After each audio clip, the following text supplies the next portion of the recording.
তিনটি হাদিস তেলাওয়াত করেছি। আহাব্বুল বিলাদি ইলাল্লাহি মাসাজিদুহা ওয়া আবগাদুল বিলাদি ইলাল্লাহি ওয়া আসওয়াকুহা। রাসূল সাল্লাল্লাহু আলাইহি ওয়াসাল্লাম বলেন, দুনিয়ার বুকে সবচাইতে খারাপ জায়গা হলো বাজার। সবচাইতে খারাপ জায়গা কি? বাজার। আর তিনটি হাদিস তেলাওয়াত করেছি। আহাব্বুল বিলাদি ইলাল্লাহি মাসাজিদুহা ওয়া আবগাদুল বিলাদি ইলাল্লাহি ওয়া আসওয়াকুহা। রাসূল সাল্লাল্লাহু আলাইহি ওয়াসাল্লাম বলেন,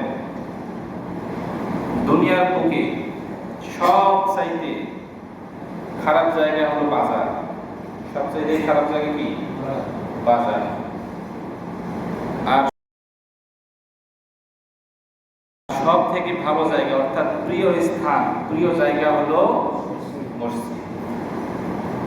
তো দুনিয়ার জমিনে সব থেকে যদি খারাপ জায়গা বাজার হয়, তাহলে কি এই বাজারে আমাদের বেশি বেশি যাওয়া উচিত হবে?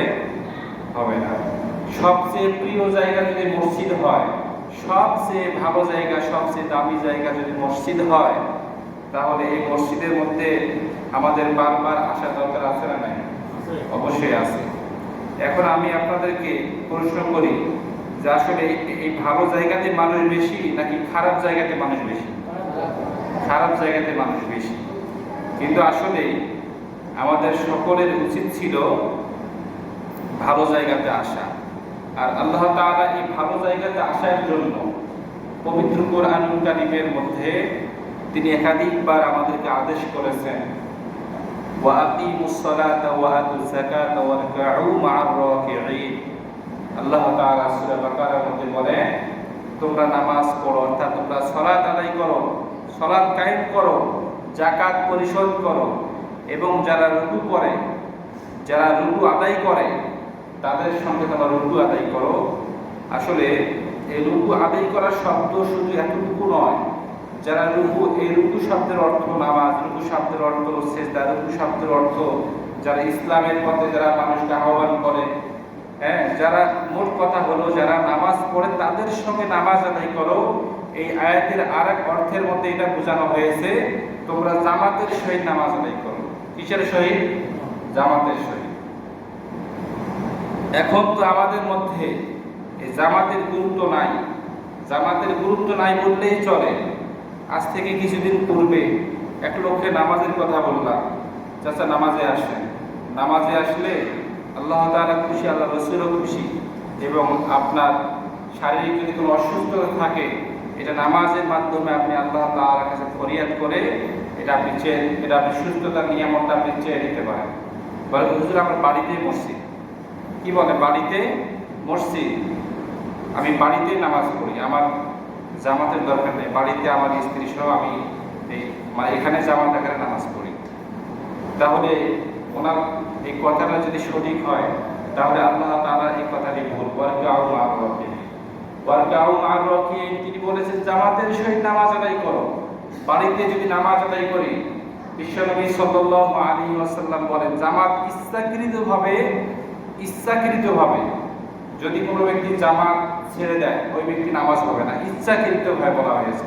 আমি আমার পারিবারিক বিভিন্ন কাজের চাপের কারণে যদি জামাতে হাজির হতে না পারি, সেটা ভিন্ন কথা। কিন্তু আমার বাড়িতে আমার কোনো কাজ নাই, আমি বাড়িতে বসে আছি এবং আমার কোনো প্রকার শারীরিক অসুস্থতা নাই, এরপরেও বাড়িতে নামাজ পড়তেছি, ওই ব্যক্তি নামাজ হবে না। আপনাকে জামাতের সাথে নামাজ আদায় করতে হবে। কেননা বিশ্বনবী সাল্লাল্লাহু আলাইহি ওয়াসাল্লামের যতগুলো সাহাবী ছিলেন, প্রত্যেকটা সাহাবী জামাতের সাথে নামাজ আদায় করেছেন। এমনকি একজন অন্ধ সাহাবীও, তিনিও কি জামাতের সহিত নামাজ আদায় করেছেন। তার দুই চক্ষু নাই, তার বাড়ি থেকে মসজিদ পর্যন্ত দড়ি টানা দিয়েছেন। দড়ি টানা দিয়ে এরকম ভাবে ধরে ধরে ধরে ধরে ধরে ধরে মসজিদ পর্যন্ত এসে তবু জামাতে হাজির হয়ে কি আদায় করেছেন? নামাজ আদায় করেছেন। তাহলে আমাদের তো আল্লাহ তাআলা আমাদেরকে তো দুই চক্ষু দিয়েছেন, নাকি দুই কান দিয়েছেন, দুই হাত দিয়েছেন, শরীরের অঙ্গ প্রত্যঙ্গ দিয়েছেন। এরপরে যদি জামাতে হাজির না হয়, বাড়িতে যদি নামাজ পড়ি ইচ্ছাকৃতভাবে, তাহলে কি আমাদের নামাজ হবে? কখনোই হবে না। সুতরাং আমরা প্রত্যেকে জামাতের সহিত নামাজ আদায় করার জন্য চেষ্টা করব। এবং বিশ্বনবী যে বলেন সবচেয়ে খারাপ জায়গা বাজার, এই সবচেয়ে খারাপ জায়গার মধ্যে আমরা সকলে কম যাওয়ার জন্য চেষ্টা করব। একান্ত বিশেষ প্রয়োজনে আমরা যাব। আমরা এখানে এমনও মানুষ উপস্থিত আছি বিনা কারণে বিনা প্রয়োজনে বাজারে যায়, ঘন্টার পর ঘন্টা বাজারে পড়ে থাকি, ঠিক না ভাই? ঘন্টার পর ঘন্টা বাজারে পড়ে থাকি, এরপরে কোনো মাথা ব্যথা নাই। আর দেখবেন যে শুক্রবারে নামাজের জন্য 5-10 মিনিট একটু বেশি হয়ে গেলে আমাদের হুজুর এই 40-এ নামাজ শুরু করে দেয়। কেন এই সমস্ত আলোচনা হবে? সুতরাং এই খারাপ জায়গাগুলো থেকে আমাদের সকলকে ফিরে আসতে হবে, মসজিদের মধ্যে অবস্থান করতে হবে। আপনি প্রয়োজনে মসজিদে আপনি ঘন্টার পর ঘন্টা আপনি সময় কাটিয়ে দেন, তাহলে আপনার জন্য ফায়দা আছে। আমি যদি মসজিদের মধ্যে ঘন্টার পর ঘন্টা সময় কাটিয়ে দেই, তাহলে আমার জন্য কি আছে? ফায়দা আছে। সুতরাং বিনা প্রয়োজনে বাজারে না যাওয়া। আর বাজারে যদিও যাই, বিশ্বনবী সাল্লাল্লাহু আলাইহি ওয়াসাল্লাম বলেন বাজারে যাওয়ার পরে একটি সংক্ষিপ্ত আমল আছে। সে আমলটি হলো, যদি কোনো ব্যক্তি বাজারে যাওয়ার পরে এই দোয়াটি পড়তে পারে, আশহাদু আল্লা ইলাহা ইল্লাল্লাহু ওয়া আশহাদু আন্না মুহাম্মাদান আবদুহু ওয়া রাসূলুহু। বিশ্বনবী সাল্লাল্লাহু আলাইহি ওয়াসাল্লাম বলেন তার পিছনের 2 বছরের গুনাহ আল্লাহ তাআলা মাফ করে দিবেন। তাহলে আমরা বাজারে যাব বিশেষ প্রয়োজনে, যদিও যাই। আর এটা আমরা তাশাহুদের শেষের এটা একটা অংশ। নামাজের প্রথম বৈঠকে আমরা তাশাহুদ পড়ি কিনা বলেন? পড়ি। এই তাশাহুদের শেষের অংশে এটা আছে। অবশ্যই এটা আমাদের অনেকের মুখস্থ আছে। তো যাদের মুখস্থ আছে, আমরা বিশেষ প্রয়োজনে বাজারে যাব এবং এই আমলটি প্রত্যেকে করব। আশহাদু আল্লা ইলাহা ইল্লাল্লাহু ওয়া আশহাদু আন্না মুহাম্মাদান আবদুহু ওয়া রাসূলুহু। এবং আমাদের প্রয়োজন সেরে আমরা দূরে বাজার থেকে বাড়িতে চলে আসব। এরপর আরেকটি হাদিস পড়েছিলাম, ইয়াকুম হাসাদা ওয়া ইয়াকুমুল হাসাদা ফা ইন্নাল হাসাদা কামা ইয়াকুলুন নারুল হাতব। বিশ্বনবী সাল্লাল্লাহু আলাইহি ওয়াসাল্লাম বলেন তোমরা হিংসা হইতে দূরে থাকো। হিংসা, রাসূল সাল্লাল্লাহু আলাইহি ওয়াসাল্লাম হিংসা থেকে আমাদেরকে দূরে থাকতে বলেছেন, কেননা হিংসা নেকিকে ধ্বংস করে দেয়। আমরা আমাদের জীবনে যতটুকু নেক আমল করেছি, এই নেক আমলকে হিংসা কি করে দিবে? ধ্বংস করে দেবে। আপনি আপনার পার্শ্ববর্তী পরিবারের সঙ্গে আপনি যদি হিংসা করেন যে আমার জমিতে এত ফসল হলো, হ্যাঁ আমার জমিতে ফসল নাই, ওর জমিতে এত ফসল, এটা কিভাবে হয়? এরকম মানে এই ধরনের হিংসা কখনো করা যাবে না। আর দোয়া হুয়াল ইবাদত, দোয়া হচ্ছে একটি ইবাদত। আপনার ভাইয়ের জন্য আপনি দোয়া করতে পারেন, রব্বুল আলামিন আপনি আমাকে দেন নাই, তবুও শুকরিয়া আদায় করে আলহামদুলিল্লাহ, কিন্তু আমার পার্শ্ববর্তী জমিতে যে ফসল আছে এই ফসলের মধ্যে আপনি আরো অধিক ফসল দান করেন। আপনার ভাই কিংবা চাচা ভাতিজার জন্য আপনি এরকম ভাবে দোয়া করতে পারেন। কিন্তু আপনার মনের মধ্যে যদি হিংসা তৈরি করেন, আপনার পারিবারিক দ্বন্দ্বের কারণে যদি হিংসা করেন, মসজিদে এসে যদি হিংসা করেন, তাহলে আপনি যতটুকু নেক আমল করেছেন এই আমলকে ধ্বংস করার জন্য এতটুকু হিংসাই যথেষ্ট। কিন্তু আমাদের সমাজটা আজকে হিংসা দিয়ে ভরপুর হয়ে গেছে। হিংসা দিয়ে কি হয়ে গেছে? ভরপুর হয়ে গেছে। আল্লাহ রাসূল সাল্লাল্লাহু আলাইহি ওয়াসাল্লাম আরেকটা হাদিসের মধ্যে বলেন, লা ইয়াদখুলুল জান্নাতা কাত্তা, যারা সমালোচনা করে এরা কখনো আল্লাহ তাআলার জান্নাতের মধ্যে প্রবেশ করবে না। হাদিসটা আল্লাহ রাসূলের হাদিস। আর আল্লাহ রাসূল যে হাদিসগুলো বর্ণনা করেছেন এগুলো কখনোই মিথ্যা হতে পারে না। সুতরাং আমাদেরকে সমালোচনা থেকেও দূরে থাকতে হবে, বাজারের অপ্রয়োজনীয় থেকেও, আমরা বাজারে মানে বেশি সময় দিই এগুলো থেকেও দূরে থাকতে হবে, এবং হিংসা থেকেও আমাদেরকে দূরে থাকতে হবে। তাহলে 3টা হাদিস পড়লাম, বাজার থেকে দূরে থাকবো, হিংসা থেকে দূরে থাকবো, এবং সমালোচনা অর্থাৎ গীবত থেকে কি থাকবো? দূরে থাকবো। আচ্ছা ভাই, গীবতের সংজ্ঞা কি জানেন? গীবতের সংজ্ঞা হচ্ছে একজন ব্যক্তি আপনার সামনে উপস্থিত ছিল, সে উপস্থিত থাকার পরে ওখান থেকে চলে আসার পরে তার কোনো একটা আচরণ আপনার কাছে ভালো লাগলো না, ওই ব্যক্তি চলে আসার পরে তার বিষয়ে কিছু বলা, মানে ওইটা কি? গীবত। ওইটা হচ্ছে গীবতের সংজ্ঞা। তার কোনো আচরণ আপনার কাছে খারাপ লাগতেই পারে, এটা আপনি তাকে বললে সে সংশোধন করবে, আপনার একটা আমলও হবে, সংশোধন হবে, এবং আপনি গীবত থেকেও বাঁচতে পারবেন। 3টা ফায়দা। কিন্তু আপনি তাকে না বলে আপনি যদি ওখানে ওই মজলিসের মধ্যে বলাবলি করেন, তাহলে এটা আপনার গুনাহ হলো, হিংসাও হলো, আপনার নেকিও কি হয়ে গেল, ধ্বংস হয়ে গেল। সুতরাং আমরা প্রত্যেকেই সমালোচনা থেকে দূরে থাকবো ইনশাআল্লাহ। আল্লাহ তাআলা আমাদের সকলকে সমালোচনা এবং বাজারের অপচয় থেকে এবং হিংসা থেকে দূরে থাকার তৌফিক দান করুন, সকলে পড়ি আমিন। এবং আজকে আমরা যেটা আলোচনা করতে চেয়েছিলাম সেটা হচ্ছে বেনামাজির মৃত্যুর সময় কয়টি শাস্তি? 3টি শাস্তি। গত জুমায় কি আলোচনা করেছিলাম? গত জুমায় বেনামাজির কবরে 3টি শাস্তি। তার আগের জুমা হয়েছে হাসরের ময়দানে বেনামাজির 3টি শাস্তি। আজকে কি হইতেছে? মৃত্যুর সময় বেনামাজির 3টি শাস্তি। এরপরে আগামী জুমায় হবে দুনিয়াতে বেনামাজির 6টি শাস্তি। অর্থাৎ দুনিয়াতে বেনামাজিদের জন্য এই 6টি শাস্তি আসবেই, এটা হাদিসের ভাষা। সুতরাং আমরা প্রত্যেকেই 5 ওয়াক্ত নামাজের মধ্যে অংশগ্রহণ করব। বেনামাজিদের জন্য 1 নম্বর যেটা শাস্তি সেটা হলো বেনামাজি মৃত্যুবরণ করিবার সময় অত্যন্ত অপমানিত হয়ে মৃত্যুবরণ করবে, লাঞ্ছিত হয়ে মৃত্যুবরণ করবে। যেমন ফেরাউন কি নামাজ পড়েছিল? পড়ে নাই। আবার কোনো সময় পড়েছিল কিন্তু ওই নামাজের মধ্যে আল্লাহ তাআলা সন্তুষ্টি ছিল না। আবু জেহেল নামাজ পড়েছিল কিন্তু ওই নামাজের মধ্যে আল্লাহ পাকের খুশি, মানে আল্লাহ পাকের রাজি খুশি ছিল না। এবং আবু জেহেল কি করেছিল? হজও করেছিল কিন্তু ওই হজের মধ্যে আল্লাহ পাকের কি ছিল না? সন্তুষ্টি ছিল না। শুধু কি হজ একবার করেছেন? কতবার করেছেন? 40 বার হজ করেছেন। কিন্তু 40 বারে যে হজ করেছেন সে উলঙ্গ অবস্থায় হজ করেছেন। এই জন্য আল্লাহ পাকের সন্তুষ্টি তার হজের মধ্যে ছিল না। সুতরাং যে এখানে বলা হয়েছে যে বেনামাজি মৃত্যুবরণ করার সময় অত্যন্ত অপমানিত হয়ে মৃত্যুবরণ করবে, লাঞ্ছিত হয়ে মৃত্যুবরণ করবে। কিন্তু তারা যে মৃত্যুবরণ করেছে তারা অত্যন্ত অপমানিত হয়ে কি করেছে? মৃত্যুবরণ করেছে। ফেরাউন মৃত্যুবরণ করেছেন কি? অত্যন্ত অপমানিত হয়ে। তাকে আল্লাহ তাআলা নীল নদের মধ্যে চুবাইয়া আল্লাহ তাআলা তাকে মেরেছে। এটা একটা অপমানিত, কেননা সে ব্যক্তি কি ছিল না? নামাজি ছিল না। এবং সে বলেছিল আনা রব্বুকুমুল আ'লা, যে আমি খোদা, আমি রব, আমার উপরে রব আর কেউ নাই। তার মুখের ভাষ্য ছিল এটা। এজন্য বেনামাজিরা এরকম ভাবে মৃত্যুবরণ করবে। সুতরাং আমরা এখনো যারা নামাজের মধ্যে অংশগ্রহণ করি না, প্রত্যেকে নামাজের মধ্যে অংশগ্রহণ করার জন্য চেষ্টা করবো। চেষ্টা মানে এটা বাধ্যতামূলক, আমাদেরকে অংশগ্রহণ করতেই হবে 5 ওয়াক্ত নামাজে।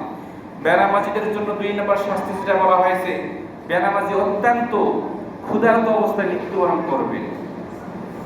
রাসূল সাল্লাল্লাহু আলাইহি ওয়াসাল্লাম বলেন, বেনামাজি মৃত্যুবরণ করার সময় এই সারা দুনিয়ার খাবার যদি তার মুখের মধ্যে দেওয়া হয় তবুও তার ক্ষুধা মিটবে না। বলি নাউজুবিল্লাহ। সারা দুনিয়ার খাবার, সারা দুনিয়াতে কতগুলো খাবার আছে, কতগুলো খাবার আছে, এত পরিমাণ, এই এতগুলো খাবার যদি আমার মুখের মধ্যে দেওয়া হয়, আমি যদি বেনামাজি থাকি, আমার কি খাবার কি, মানে আমার খাবারের কোনো তৃপ্তি আসবে না এবং আমার খাবার খেয়ে আমার কোনো ক্ষুধা মিটবে না। দেখবেন অনেক সময় অনেকের আমি লক্ষ্য করেছি যে অনেকে মৃত্যুবরণ করার সময় এরকম হা করে থাকে কিনা বলেন? থাকে। আপনি ওই সময় লক্ষ্য করবেন ওই ব্যক্তি যদি বেনামাজি হয়ে থাকে তাহলে বুঝে নেবেন যে বেনামাজির মৃত্যুর সময় 3টি আলামতের মধ্যে, 3টি শাস্তির মধ্যে 2 নম্বর শাস্তি হয়ে যায়। 3 নম্বর শাস্তি যেটা বলা হয়েছে, বেনামাজি মৃত্যুবরণ করার সময় তাকে 7 দরিয়ার পানি, অর্থাৎ 7 নদীর পানি তার মুখের মধ্যে যদি ঢেলে দেওয়া হয় তবুও তার পানির পিপাসা মিটবে না। বলি নাউজুবিল্লাহ। তাহলে কত বড় ভয়ঙ্কর শাস্তি! 7 নদীর পানি কি মানে কম নাকি? কত পরিমাণ পানি! এই পানিগুলো আমার মুখের মধ্যে দেওয়া হবে, আপনার মুখের মধ্যে দেওয়া হবে যদি আমরা নামাজ না পড়ি। যদিও দেওয়া হয় তবুও আমাদের কি পানির পিপাসা কখনো মিটবে না। আর বিশ্বনবী সাল্লাল্লাহু আলাইহি ওয়াসাল্লাম বলেন, বেনামাজিকে কাল কিয়ামতের ময়দানে আগুনের জিনজির দ্বারা কি বান্ধা হবে।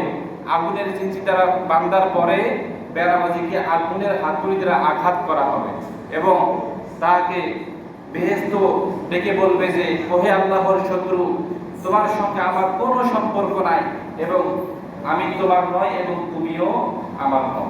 বেহেশত তাকে তাকিয়ে বলবে এবং দোজখ তাকে বলবে, হে আমার বন্ধু, তুমি আসো, তুমি তো আমার বন্ধু, তোমার সঙ্গে আমার গভীর সম্পর্ক, তোমার সঙ্গে আমার অনেক সম্পর্ক রয়েছে, অর্থাৎ আমি তোমার এবং তুমিও আমার, এসো আমার ঘরের মধ্যে অবস্থান করো। তাহাকে দোজখ এরকম ভাবে ডেকে বলবে এবং তাহাকে এরকম ভাবে দোজখের ময়দানের মধ্যে প্রবেশ করা হবে। এবং বিশ্বনবী সাল্লাল্লাহু আলাইহি ওয়াসাল্লাম বলেন যে হলো দোজখের মধ্যে একটি জায়গা আছে, সেই জায়গাটার নাম হচ্ছে জুদ্দুল হুজুন। এই জুদ্দুল হুজুন জায়গাটার মধ্যে আল্লাহ তাআলা শুধু বিচ্ছু দ্বারা পরিপূর্ণ করেছেন। কি দ্বারা পরিপূর্ণ করেছেন? বিচ্ছু দ্বারা পরিপূর্ণ করেছেন। এই দোজখের মধ্যে বিভিন্ন জায়গার মধ্যে বিভিন্ন জায়গা আছে, কোন কোন জায়গায় সাপ দ্বারা পরিপূর্ণ, কোন কোন জায়গায় বিচ্ছু দ্বারা পরিপূর্ণ। এই বিচ্ছুগুলো হচ্ছে খচ্চরের মতো উঁচু এবং মোটা। আল্লাহ পাক রব্বুল আলামিন উহাদিকে সৃষ্টি করেছেন শুধুমাত্র বেনামাজিদেরকে দংশন করার জন্য। বলি নাউজুবিল্লাহ। তাহলে বেনামাজিদের শাস্তি কতটা ভয়ঙ্কর! আল্লাহ তাআলা এই খচ্চরদেরকে সৃষ্টি করেছেন কারণে এই বেনামাজিদেরকে শাস্তি দেওয়ার জন্য। সুতরাং আমরা এখনো যারা নামাজের মধ্যে আসি না ভাই, মেহেরবানি করে 5 ওয়াক্ত নামাজের মধ্যে অংশগ্রহণ করবেন। কেননা এই নামাজের মধ্যে অংশগ্রহণ না করলে আপনি যদি বেনামাজি অবস্থায় যদি মৃত্যুবরণ করেন, তাহলে আপনাকে 15টা শাস্তি কি গ্রেফতার করবে। আপনাকে 15টা শাস্তি আপনাকে মেনে নিতে হবে। আর এই শাস্তিগুলো দুনিয়ার সাধারণ কোনো শাস্তি নয়। এই শাস্তি সম্পর্কে আমরা যদি একটু জানতে পারতাম, এই শাস্তিগুলোকে আমরা যদি বিশ্বাস করতাম, তাহলে আমরা অবশ্যই 5 ওয়াক্ত নামাজে জামাতে হাজির হইতাম। কিন্তু এখানে আমরা এখনো ব্যক্তিরা উপস্থিত আছি, ফজরের নামাজ পড়ি নাই। আসলে ফজরের নামাজ, ফজর এটা হচ্ছে 1 ওয়াক্ত নামাজ। আর আল্লাহ রাসূল বলেন 1 ওয়াক্ত নামাজ কাজা করলে কয় কোটি? 2,88,00,000 বছর জাহান্নামের আগুনের মধ্যে জ্বলতে হবে। এত বছর জাহান্নামে জ্বলার আমাদের কোনো শক্তি নাই। এত বছর কোনো একদিন জাহান্নামের আগুনে জ্বলার মতো আমাদের কোনো শক্তি নাই। সুতরাং আপনাদের পায়ে হাত রেখে বলি, আমরা যারা নামাজ পড়ি না, মেহেরবানি করে প্রত্যেকই নামাজে আসবেন। আমাদের বিবি যারা নামাজ পড়ে না, আমরা তাদেরকে নামাজের কথা বলবো। আমাদের সন্তান যারা আছে, আমাদের সন্তানেরা অনেকে নামাজ পড়ে না, আমরা তাদেরকেও নামাজে আসার জন্য আহ্বান করব। আল্লাহ তাআলা আমাদের সকলকে 5 ওয়াক্ত নামাজি হিসেবে কবুল করুন। আমরা সকলে পড়ি আমিন। তাহলে আজকের আলোচনা যেটা মূল শিক্ষা, সেটা হলো আমরা 5 ওয়াক্ত নামাজে আসব এবং 3টি হাদিসের শিক্ষা হলো বাজারে অপচয়, মানে বাজারে বিনা প্রয়োজনে আমরা বাজারে যাব না, হিংসা থেকে দূরে থাকব এবং সমালোচনা থেকে দূরে থাকব। আল্লাহ তাআলা আজকের আলোচনা অনুযায়ী প্রত্যেকের বাস্তব জীবনে আমল করার তৌফিক দান করুন। আমরা এখনো যারা সুন্নত নামাজ পড়ি নাই, আমরা কবরের জন্য 4 রাকাত